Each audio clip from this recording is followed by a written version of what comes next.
Баршаңызға сәлем достар, менің каналыма қош келдіңіздер. Бүгін қазақ үй атты салатымыз дайындайтын боламыз. Каналымды жоғалтып алмас үшін тіркелуді ұмытпаңыз. Ол үшін піскен етімізді майдалап турап алып, осындай сорпа ішетін ыдысымызға салып аламыз. Оның үстіне майонезді осылай жағып шығамыз. Оның үстіне жұмыртқаның ақ уызын саламыз, барлығын тегістейміз. Үстіне майонезімізді жағып шығамыз, бір келгі етіп, және оның үстіне піскен сәбізімізді жағып шығамыз. Барлығын осындай тегістеп, нығыздап, оның үстіне майонезді құямыз.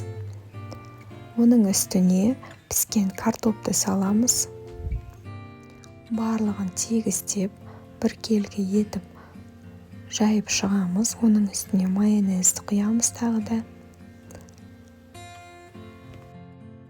Картошканың үстіне осындай горохты салып шығамыз. Барлығын шетіне бір келгі етіп, және оның үстіне жұмыртқаның сары уызын салып шығамыз. Барлығын қаттырақ басып нығыздаймыз, және оның үстіне піскен қызылшамызды салып, барлық жерін нығыздап шығамыз. Осылай тарелкаға төңкеріп аламыз. Міне осындай бізде дайын формада салат шығады. Дәл осы рецептпен жасап көруге кеңес беремін. Баршаңызға ас болсын.